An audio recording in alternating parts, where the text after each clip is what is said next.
저희가 잠언으로 계속 2달 동안 묵상해 왔는데 이제 오늘 6월의 마지막 주일이고 잠언으로 드리는 묵상 설교는 오늘이 마지막입니다. 오늘은 잠언 30장에 굉장히 유명한 구절이거든요. 아굴의 기도라고도 하고 아굴의 잠언이라고도 하는 본문 중에서 잠언 30장 1절로 9절 말씀을 가지고 간절한 소원이라는 제목으로 하나님 말씀을 증거하려고 합니다.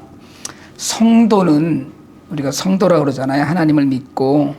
성도는 어떤 사람이냐?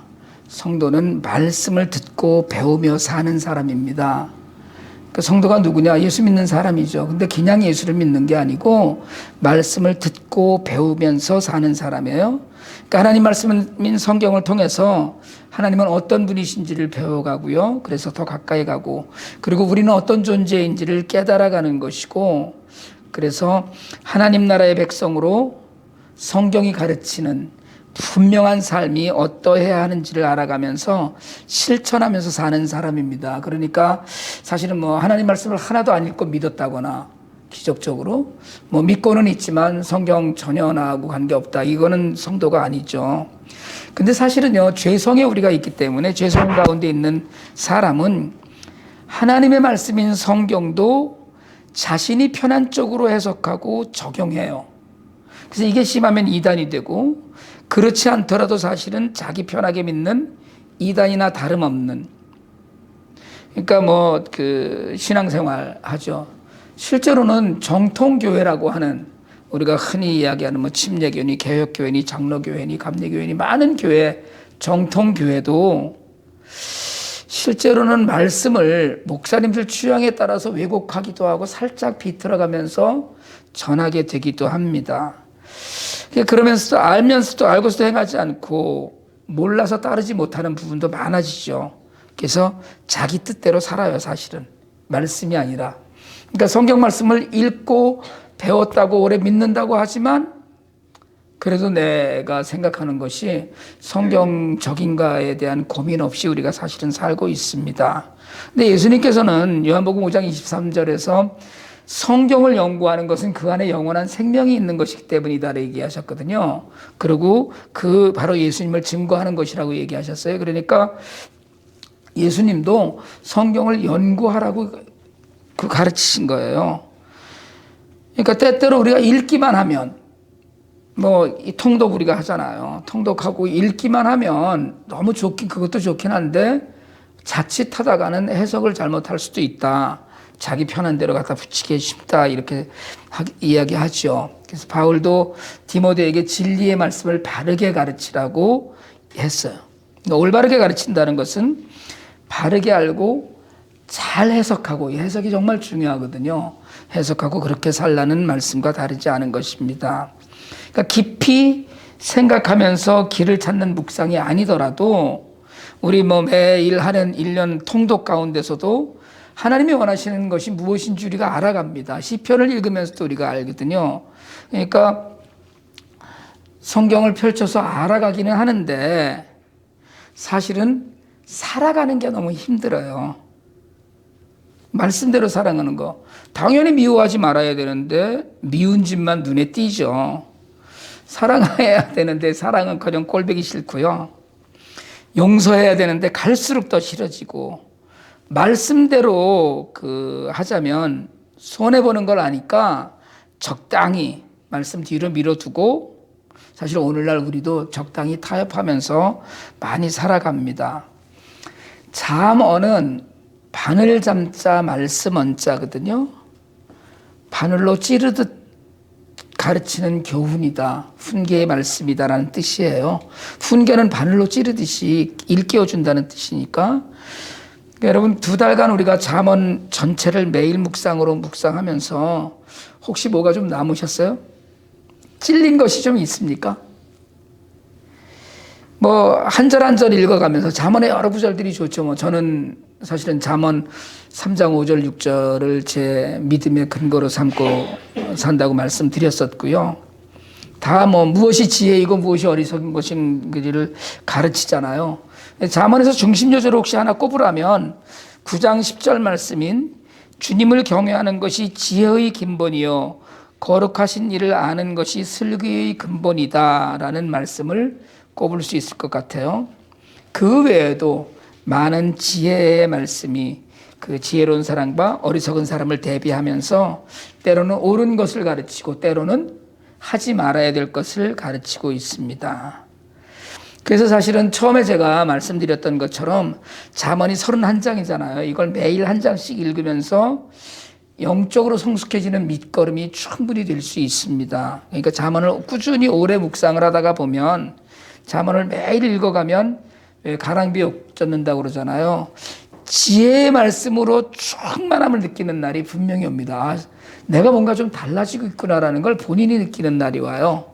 잠언을 오래 묵상을 하면 그 잠언이 사실은 지혜서라고 우리에게 주신 말씀으로 굉장히 중요한 자리를 차지하는데 스토리가 아니고 훈계 교훈이라고 말씀을 드렸어요. 그래서 이 잠언의 1장 1절 시작은 다윗의 아들 이스라엘의 왕 솔로몬의 잠언이라고 시작합니다. 그런데 30장과 31장만 다른 이들의 교훈으로 기록을 해요. 그래서 특별히 30장은 아굴의 잠언이라고 제목을 붙였는데 아굴은 성경에서 여기만 나오는 사람입니다. 어떤 정보도 사실은 없어요. 근데 여러 가지 학설이 있습니다.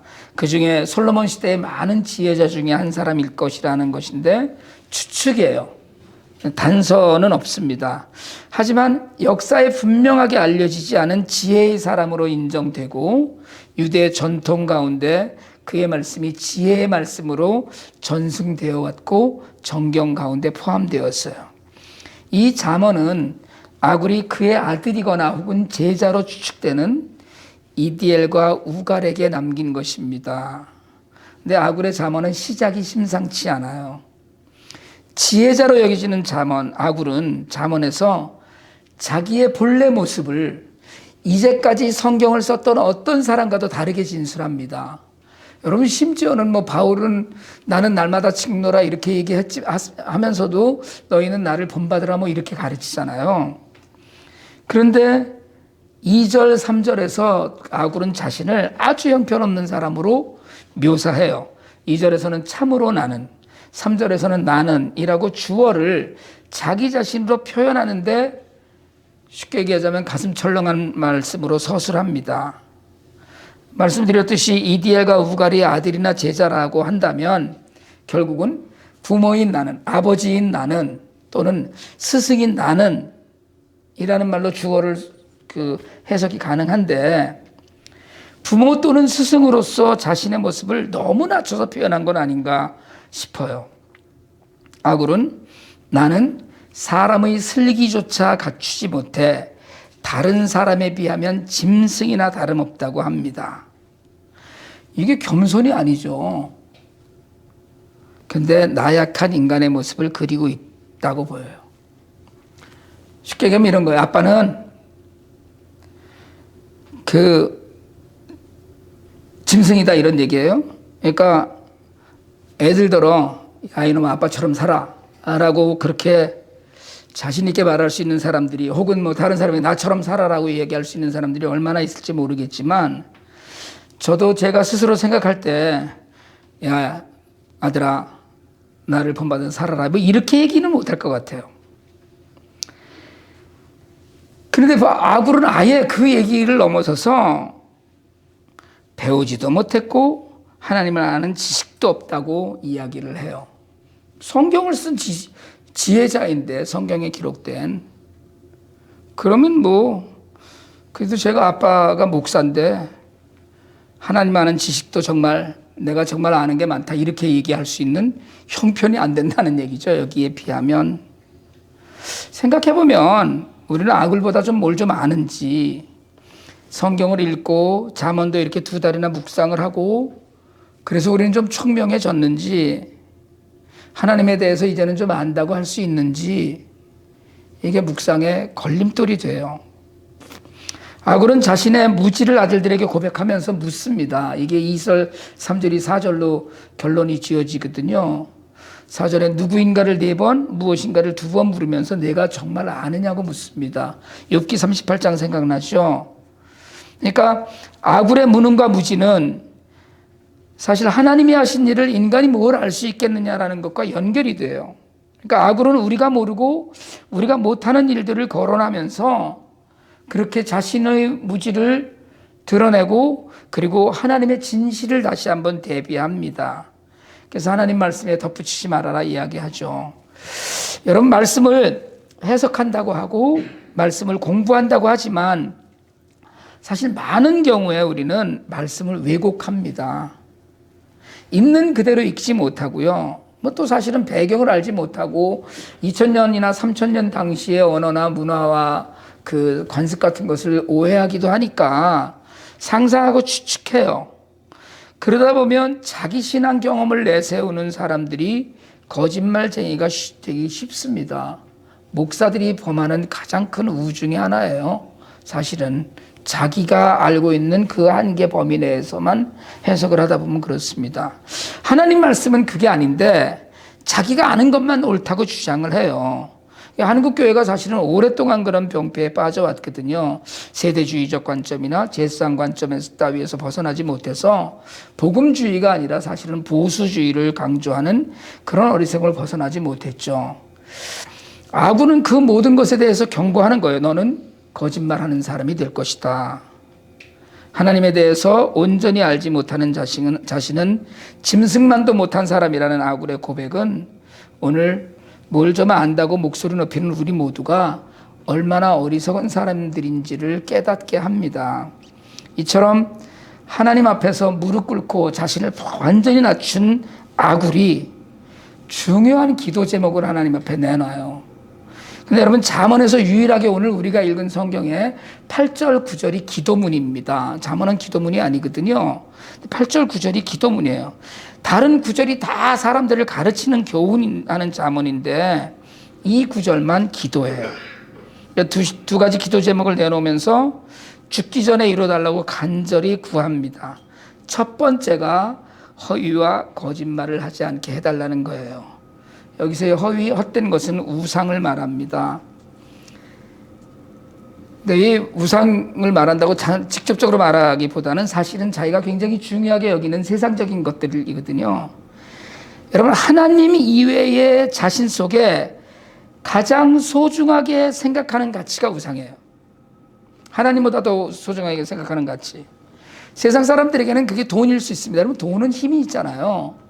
돈은 힘이 있습니다, 사실은. 그런데 그 돈을 하나님보다 더 소중하게 여기면 그게 우상이 돼요. 출세나 지식이나 학벌이나 지금 하고 있는 일 또는 지금 자신이 이루었다고 여기는 지위 따위가 다 우상이 되기 쉽습니다. 이게 헛된 거라는 거예요. 때로는 뭐 자식이 우상이 되기도 하지요. 그리고 거짓말은요, 자기 이익을 위해서 합니다. 약속을 어기는 것도 거짓말이에요. 습관적으로 거짓말하는 사람들이 많이 있습니다. 여러분, 입으로 뱉은 말이 거짓말이 되지 않도록 해야 되는데 아무리 선의의 거짓말이라고 해도 최대한 피해야 돼요. 이게 아굴의 간절한 첫 번째 소원이었어요. 그리고 나서 아굴은 우리에게 정말 우리 피부에 와닿는 기도를 하나 합니다. 어떻게 이렇게 이야기를 할 수 있을까 싶어요. 가난함도 부유함도 말고 그저 필요한 것만, 양식만 달라고 해요. 이걸 필요한 것을 적당한 것으로 해석을 합니다. 이 적당한 것은 내게 적절한 것을 이야기하거든요. 그러니까 적절한 것을 구하고 그리고 또 한편으로는 하나님만 의지하는 거예요. 여러분, 사실 우리는 어떻게 기도합니까? 우리는 주시옵소서 이렇게 기도해요. 달라는 기도, 간절히 달라는 기도를 합니다. 재물을 주시고 건강을 주시고 뭐 일을 주시고 합격을 주시고 우린 채울 걸 많이 달라고 기도를 해요. 그런데 우리의 기도는 많이 달라는 기도예요, 사실은. 하나님, 제가 다음 주에 요걸 해야 되니까 요만큼만 주세요라는 기도가 아니고 하나님, 제가 좀 넉넉하게 해달라고 기도합니다. 근데 아굴은 주기도문처럼 일용할 양식, 필요한 양식만 달라고 해요. 물질적인 것은 먹고 살 만큼만 달라는 겁니다. 근데 그 이유가 정말 간절해요. 배가 불러서 하나님 누구냐? 하지 않게 하시고 너무 가난해서 도둑질해서 하나님 이름을 욕되지 않게 해달라고 기도합니다. 이유가 정말 너무 이유가 사실은 우리의 가슴을 때리는 거예요. 제가 평신도로 섬길 때 함께 열심히 교회를 섬기던 집사님이 있었습니다. 그분이 사업도 실패하고 여러 가지 어려운 형편에 있었어요. 그러니까 2년 정도를 거의 교회에 나와서 살다시피 했어요. 새벽 예배 끝나도 뭐 집에도 안 가고, 그 낮에 뭐 그 큰 교회니까 교회 뭐 청소도 좀 돕고, 그리고 뭐 사역자들이랑 점심도 먹고, 저녁마다 무슨 뭐 이런 모임이 있었고 예배가 있었으니까 예배에 다 참석하고, 그러니까 늘 그 뭐 거의 마치 교회의 직원인 것처럼, 직원보다 더하죠. 새벽 예배부터 저녁 예배까지 다 드리고, 그렇게 매달려 또 기도를 하면 열심히 기도를 했어요. 근데 어느 날 취직이 되었습니다. 그러니까 이제 주중 새벽 예배는 못 나오게 됐지만, 그래도 수요 예배, 뭐 금요 철야 기도회, 토요일 새벽 예배, 주일 예배, 봉사도 열심히 계속했어요. 그러다가 좋은 기회에 자기 사업을 시작할 수 있게 됐습니다. 그리고 수요일 날 못 나오고 금요일 날 빠지더니 주일 날도 간신히 얼굴을 보게 됐어요. 그러다가 출장이다 뭐다 해서 주일 날도 뜸하게 됐지요. 먹고 살만해지면 놀아야 할 일도 많아집니다. 그러니까 주일 날 예배는 뭐 나중에 또 기회 있으니까, 그래서 하나님을 예배하는 것도 그냥 시들해져요. 여러분, 사업이 성공해서 교회를 떠난 많은 분들도 있어요. 먹고 살만한 것을 넘어서 어디 더 나은 투자처가 없나 뭐 이런 거를 생각하다가 교회는 뜸하게 되는 사람들이 많아집니다. 저는 사실은 정말 솔직하게 고백하자면 모든 성도가 부자가 되면 좋겠다고 생각하면서 기도합니다. 하는 일마다 잘 되게 해달라고 기도하고, 그리고 형통하게 해달라고 기도하고, 어려운 일을 당하지 않게 해달라고 기도하고, 당할 때 이길 수 있는 힘을 달라고 기도해요. 그러나 여러분, 영적으로 죽으면 차라리 가난해지는 것이 낫습니다. 성공으로 인해서 자기가 높아지면, 돈으로 성공하든지 지위로 성공하든지 환경으로 성공하든지 좌우간 마음이 높아지면 자기를 보는 눈이 반드시 어두워져요. 이게 인간입니다. 그러니까 다른 이들은 다 보는 자신의 모습을 당사자만 못 보는 거예요. 사람들이 다들 말은 못하고 안타까워합니다. 아유, 저러면 안 되는데, 저러면 안 되는데라고. 그런데 본인만 몰라요. 본인은 괜찮은 거예요, 본인은. 내 열심히 산다는 거죠. 대부분 그런 수순을 밟아요. 그래서 우리에게는 자아가 부풀어 오를 때마다 그것을 찔러서 교만의 헛바람을 빠지게 해야 되는 바늘이 필요해요. 핀이 필요합니다. 잠언이 그런 거예요. 바람 빼고 그렇게 낮아져야 비로소 그동안 보지 못했던 자신을 보는 눈이 밝아질 수 있어요. 오늘 잠언 30장 7절로 9절의 아굴의 기도는 성경적으로, 그리고 자본주의 세상에서 우리에게 정말 커다란 잠언, 바늘 같은 핀이 됩니다. 허위와 거짓말은 누구나 많은 사람이 해요. 저는 어쩌면 아굴이 이렇게 기도했다는 것은 아굴 자신도 허위나 거짓말이라는 함정에 빠졌었는지 모릅니다. 종종 그랬었다고 생각이 들어요. 그래서 그는 거기서 벗어나길 기도합니다. 그는 부유했는지 모릅니다. 부유하다 보니까 잔치도 많고 해야 될 일도 많아서 하나님과의 관계가 소홀해졌는지 몰라요. 그래서 그는 많은 부유함이 아니라 적절함이 하나님과의 관계를 멀어지지 않게 한다는 것을 몸소 체험했을지 모릅니다. 오늘 이 세상을 사는 우리의 삶을 돌아보는 계기가 되길 원합니다. 여러분, 물론 가난보다 온전히 부유해지기를 소망합니다. 그러나 아무리 부유해도, 아무리 넉넉한 삶을 살아도 매일 매순간 하나님을 의지하는 믿음으로 세상을 성실하게 살 수 있기를 저는 소망합니다. 아굴이 필요한 양식만 구한 것은 그가 바로 하나님만 의지하겠다는 신앙 고백이에요. 그리고 아굴의 기도는 곧 자신의 평안을 구하는 것입니다. 여러분, 많으면 좋죠. 많으면 좋죠. 뭐든지 많으면 좋아요. 그런데 많으면 힘듭니다. 많으면 없어서 힘든 것만큼 힘들어요. 하나님께 적당한 것을 구했다는 것은 바로 신경 쓰지 않고 사는 삶을 구했다는 것과 다르지 않아요. 이게 평안이에요. 평안한 삶은 많은 것을 요구하지 않습니다. 지금 감사하는 게 평안이거든요. 지금 주신 것이 너무나 감사한 거예요. 이만큼 주신 것이. 여러분, 없는 게 감사할 때가 있습니다. 정말 있어요. 오늘 말씀을 통해서 우리가 현실을 살면서 가장 중요한 것이 무엇인지를 다시 한번 생각할 수 있기를 원합니다. 우리 한번 8절 9절을 한번 같이 한번 읽어보실래요? 잠언 30장 8절 9절 성경을 펼치시거나 아니면 주보를 펼치셔서 같이 한번 읽어봅시다. 시작. 허위와 거짓말을 저에게서 멀리하여 주시고 저를 부유하게도 하지 마시고 저에게 필요한 양식만을 주십시오. 제가 배불러서 주님을 부인하면서 않게 하시고 제가 가난해서 도둑질을 하거나 하나님의 이름을 욕되게 하거나 하지 않도록 하여 주십시오. 이 말씀이 여러분의 간절한 소원이 되기를 축복합니다. 그리고 하나님만 의지하며 사실 수 있기를 축복합니다. 우리 전 세계를 통틀어 오직 하나님만 의지하여 헛되지 않고 정직하게 평안한 삶을 사실 수 있기를 주님의 이름으로 축복합니다. 기도드리겠습니다. 하나님 아버지, 우리에게도 우리의 삶에 알맞는 은혜를 허락하시길 간구합니다.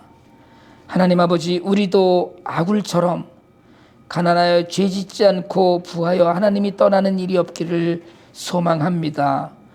우리의 간절한 소원이 오직 하나님께서 우리 모든 것의 주인이 되시는 것임을 깨달아 알게 하시고 성령께서 우리를 인도하시어 먼저 영적으로 충만하게 하시는 것임을 믿습니다. 이 믿음대로 되게 허락하여 주시옵소서. 예수님 이름으로 기도드립니다. 아멘.